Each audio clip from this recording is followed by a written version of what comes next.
So there's this moment, and if you've been paying attention to the Rogan sphere for the last few years, you already felt it before Bobby even finished the sentence.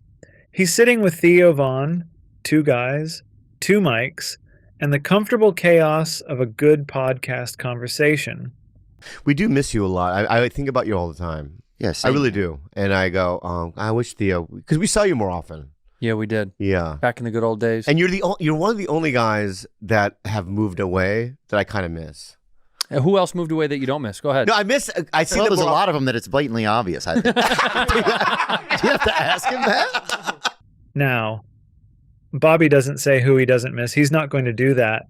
Bobby Lee has survived the Comedy Store wars, a public breakup, a podcast network lawsuit, and Brendan Schaub.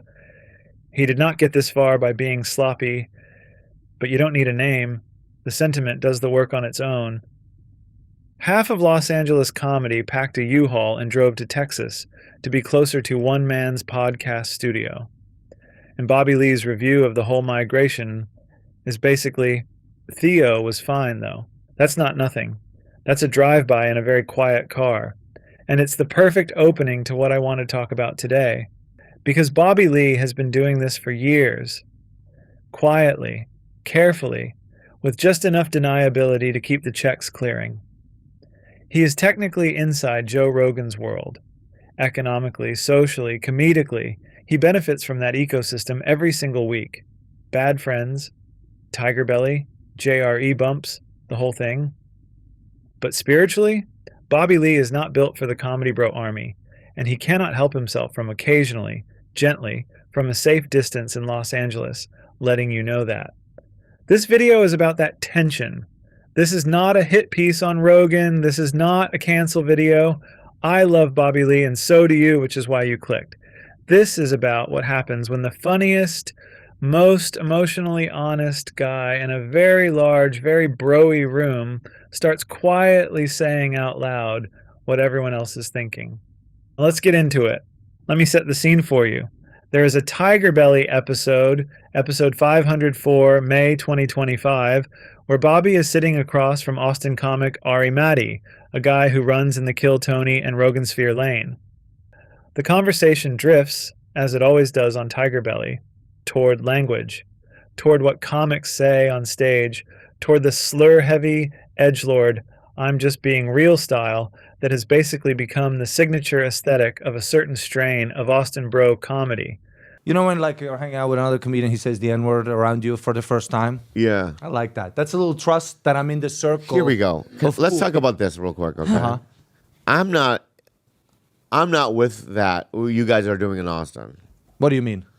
Well, let's be real. I don't like some of the words you guys use freely. Like what? It's like edgelord. It's like not all of it. I know, but it's becoming so hacky to me that 100%. people, you guys use these words just for the shock factor. 100%. It's like I'm not into it. You know what I mean? Yeah, I agree with that. I think the R word sometimes. And Bobby looks at this guy and in his own Bobby way says he's not with what some of the Austin guys are doing. Bobby Lee, who has done every shock bit in the book, who has talked about things on a podcast that would make your grandmother dissolve into mist, that Bobby Lee looks at the Austin School of Comedy and says, nah, that's not it. He gets specific about it too. He talks about how there are certain racial and homophobic slurs he just won't use at all anymore, and even some old school ableist words he's retired from his act completely. And he points at what's happening in parts of the Austin scene. Comics tossing that kind of language around casually, regularly, as if the shock itself is the punchline. And calls it what it is for him. To Bobby, that's edgelord comedy.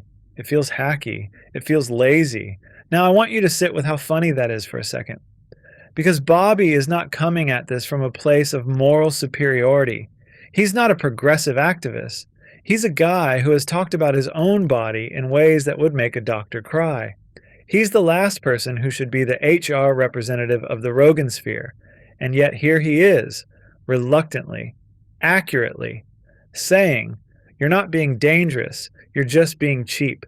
That's the thing about shock comedy. Real shock is when the audience doesn't see it coming because there's craft underneath it. What Bobby's describing, the slur as punctuation, the slur as proof of edginess, that's not danger. That's laziness wearing a leather jacket. And Bobby knows the difference, and he's been doing this since before some of these Austin guys were old enough to sign up for open mics. The important thing, and I want to be clear about this, is that Bobby doesn't call for anyone to be fired, deplatformed, or exiled. He just says, that's not my thing, and I think it's hack. Which, if you think about it, is the most devastating thing a comedian can say about another comedian's work. Cancel is drama. Hack is a verdict. He's not their enemy. I would never say the N-word in any environment, Okay. except when I'm alone. Yeah. In my backyard going, yeah. No, I'm kidding. I would never do that. There's another one. The F word I don't really use ever. You know what I mean? And I see Austin comic use it regularly. It's in the contract. It's in the contract. Yeah. He's their older, funnier critic, and he's doing it from Los Angeles, safely, in a hoodie, and then going back to TigerBelly to do a bit about his own anxiety. Because that's Bobby. Okay. I need to talk about Mark Maron for a second. Stay with me. Bobby went on WTF with Mark Maron. Episode 1508, recorded in late 2023 and released in early 2024. And the two of them had a conversation that felt like two people from completely different corners of the comedy world, realizing they agreed on something important. Maron, who famously built his career in the exact opposite direction of stadium comedy, gets going about what he calls the tribalizing of stand-up. He talks about what he sees as a kind of meathead fan mentality, his word, where people start treating comedy like a sport, like their favorite comic is their team, and your favorite comic is the enemy, and the scoreboard is ticket sales. You know the mindset. He sold out Madison Square Garden, so he must be funnier than you. As if proximity to a large venue is a comedy credential. As if a brilliant club comic becomes less funny if he plays a smaller room. Maron's argument, and Bobby co-signs this hard, is that the most interesting, most alive comedy is almost always happening in the margins, not in the arenas. That the comics who are genuinely pushing something forward are mostly unknown, while the guys screaming about cancel culture to 15,000 people are doing the safest, most predictable version of dangerous. And then Bobby adds something that, look, he doesn't say a name. He would never say a name. His special isn't going to promote itself. But he tells this story about a friend, a comedian, who, after a big stadium set, told the crowd to take out their phones, raise them up, like a concert, like a vigil. It felt like worship. And Bobby says, watching that made him feel physically gross, like genuinely ill, like his body rejected it. Now, I'm not going to say whose name rhymes with Boney Minchcliffe. I'm just going to tell you that there are photos and clips floating around the internet of a certain Kill Tony host doing a very specific thing at the end of his big shows where the crowd raises their phones and the lights go down and it looks less like a comedy show and more like a revival meeting.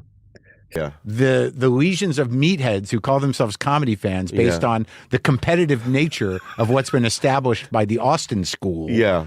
That what happens is, you get this sports-like attitude. It's like, you can't sell that many tickets. You're not as funny. This deciding tone of what is and isn't funny is such bull because the best comics, the most interesting people, almost no one knows. Yeah, you're right. And it's just the way it is. As a comic, I can see it. I know it. Yeah. You're right. I think you're right. But I don't know why. Because they're challenging. Yeah. I mean, the people that are hugely successful, they're not that provocative. And when they are provocative, they can't about it. And it's not even real. Like, I don't want to get canceled. Yeah. You won't. Yeah.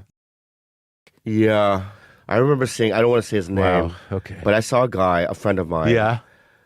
And he, after a set, he's in a stadium. Yeah. And he tells everyone to pull out a lighter or, camera drain, sure. right? And he's just like, not like he's kind of like on stage, like almost like for the Jesus, picture? Yeah. Like a photo. Yeah. Right? And everyone's standing, you know what I mean? Almost worshiping him. Yeah. Right? Behind him. Yeah, behind him. And I vomited on my phone. I literally had a reaction to it. Wow. Like, what are you doing? Yeah. That's insane. Fans online strongly assume that's who Bobby was thinking about, but he never confirms it. And if Bobby Lee, a man who has dedicated significant portions of his podcast career to talking about his own digestive system, sees that and goes, "I'm going to be sick," then maybe the bit has gotten a little out of hand. But it doesn't taste like it smells like when you eat it doesn't taste like Really? What does it taste like? it tastes Like like the food you ate. It Yeah, tastes like the no, it chicken doesn't. parmesan you ate the night before. It's only brown now with the taste of intestines. This is the heart of what Maron calls the meathead problem. It's not just that these guys sell tickets, it's that the ticket sales have become the point. The cult aesthetic has replaced the comedy. You're not there to laugh, you're there to be in the room with the person, to be part of the army, to wave your phone in the dark and confirm your allegiance. Bobby finds this deeply, sincerely corny.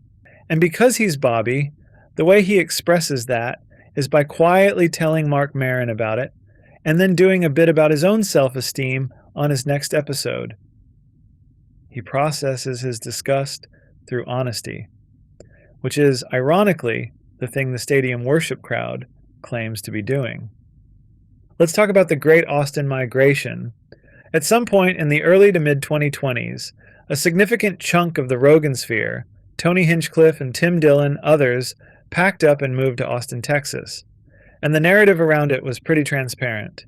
They were moving to be part of the new Rogan-centered scene, to be in the ecosystem, to be on what Bobby and Santino jokingly call the Rogan train. Yeah, but yeah, those guys moved down there for the Rogan train. what do you think of that? So many people. I know. I don't You even wanna know. go. Tim Dillon's moving down there I know you want to go. to Austin. Yeah. Look, I don't. Just got our houses, man. Yeah, we just got our houses. I mean, at the end of the day, We it's just like, got our houses. Yeah, it's like I'm paying mortgage on my house. I'm not. It's here's my other thing. If you sounds crazy, and I'm going to say this, and I mean this. Yeah. Everyone's like, you don't need to stay in LA. You don't need to be in LA. Okay, fine, I get it. I don't need to be in LA to do what we do. Kind of. You do. You do. Because those guys. They say that, but they no, don't. but also those guys, right? Guys like Tony and those guys, they don't have like dream. You and I. They don't have dreams. No, they don't have dreams. But you know, On Bad Friends, Bobby and Andrew Santino address this directly. They joke about comics moving for the Rogan train, about everyone chasing the gravity of that one studio and club in Austin. Rogan. Okay. Who's that? Who's that? Joe Rogan. Joe, he's, Joseph Rogan? yeah, he's out of Texas. Oh, Texas. Got it. Yeah. I got it. Got it. Yeah. You love Austin, don't you? He's running half the planet out of Texas. Yeah. He's got a tight hold on the enlightened meatheads. Dude, Maron's disdain. It's not disdain. It's reasonable criticism. Reasonable criticism. Yeah. Yeah. Bobby's position is basically, I just bought a house, I'm not going anywhere. But it's more than real estate. Bobby has something a lot of the Austin guys, by his own implication, don't focus on. And that's a genuine Hollywood identity. Acting ambitions, TV credits, Mad TV, 8 years as a cast member, 2001 to 2009, Harold and Kumar, Pineapple Express, Reservation Dogs, a part of his brain that is not exclusively podcast guy. He talks about liking to act, liking that challenge, and how some of the Austin comics aren't even trying to be in that lane. And that's not nothing. That's actually a meaningful difference in how these people see themselves and their careers. And then there's the JRE conversation, episode 2090. Bobby actually goes on with Rogan, which for Bobby is its own category of stressful. And the Austin question comes up directly.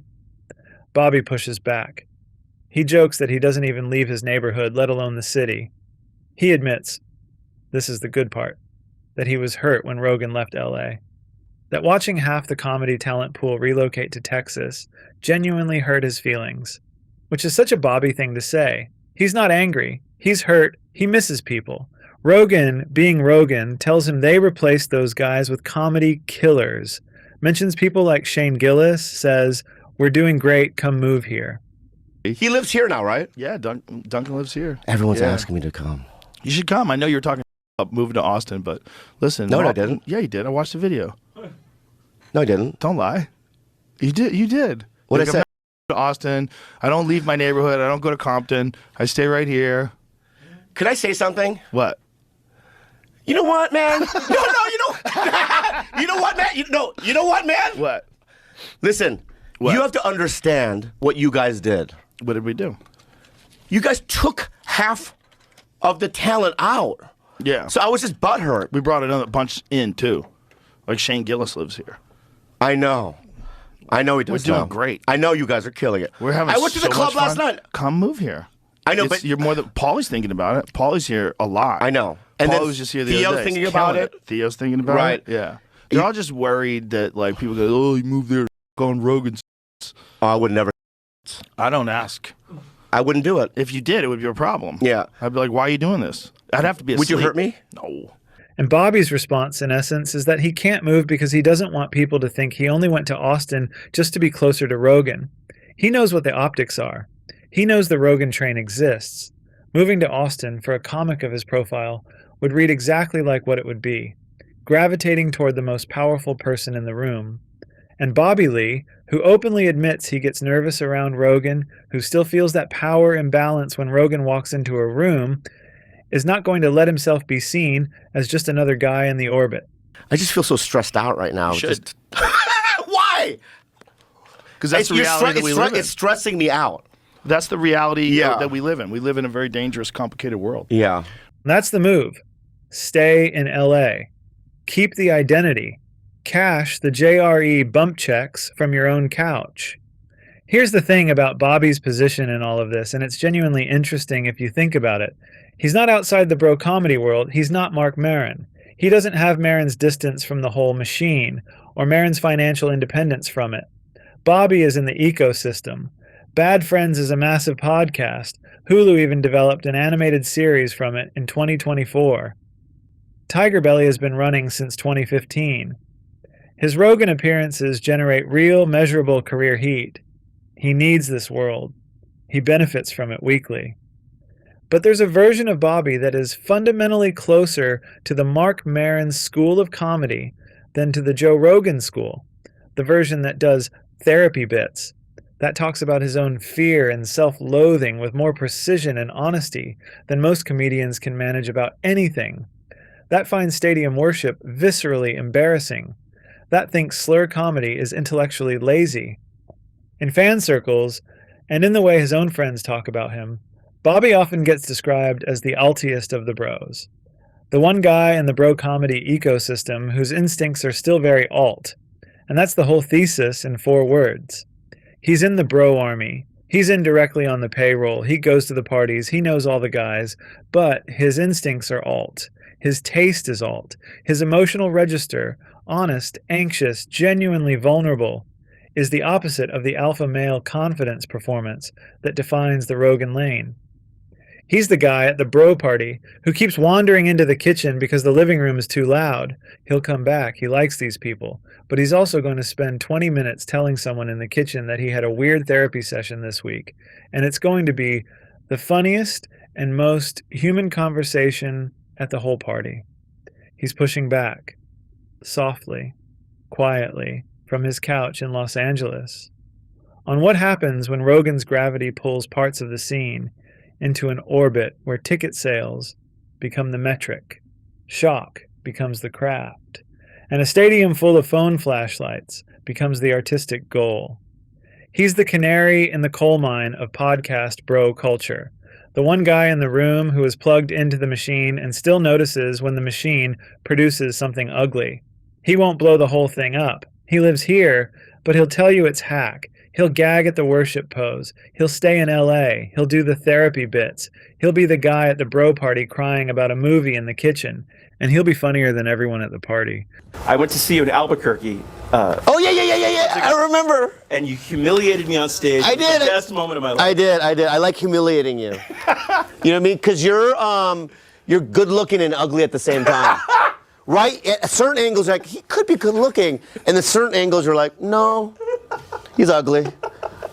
And your body, though, is it's like a buff pinto bean. Right? You're like a buff pinto bean, my friend. Robert, it's good to see you, man. He's a good guy. Because that's the part the Meathead fans always miss when they start flexing ticket sales and stadium counts. Comedy isn't a sport.